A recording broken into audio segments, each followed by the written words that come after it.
Nima gap Husanpochcha? Nikitova boringizga shukur. Tabriklayman. Men imoratingiz bitta. Aha. Baniya, tualet, hamma gazxona sharoit, hamma sharoitingiz bo'ldi. Qadrdonlar, uyimiz nihoyasiga yetdi. Sal mablag' yetishmagani uchun endi bitta dam olamiz. Husanpochchaga katta rahmat. Sostavlari aka sizlarga katta rahmat. Qo'ldan kelgancha xizmat qilinglar. Mana uyimiz. Endi xudo xolasa tomlarni yopishga chaqiramiz Husanpochchani.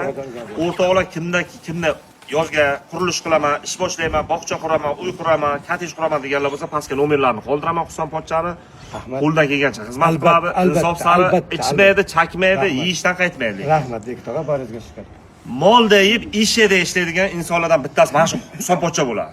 O'rtoqlar qo'pol gapirganim uchun uzun, lekin yuragidan chist aytolman, o'zlaring ko'rdinglar, qishti demay, yoz demaydigan insonlardan mana shu sostav bo'ladi. Ketgan ishni bersanglar bo'ldi, ko'zini uyib qo'yadi. Shart emas, mana shunday qilib beringlar deb ketaveringlar, o'zlari apalovka, beton, sement, shag'al, qumni o'zlari chaqirib, o'zlari qurib, oxirida pulni bersanglar ham farqi yo'q. Husanpochcha pul so'ramaydi. Nima? Husanpochcha? Oltinlarga almashtirmayman, Nikitova. Hisobsiz ham oltinlarga almashtirmayman, Nikitova. kerakmish, xalqim kerakmish. Ya, rahmat tog'ajonim. Yashang. Nikitova. Telefon qilaveringlar. Husanpochcha 24 soat onlayn.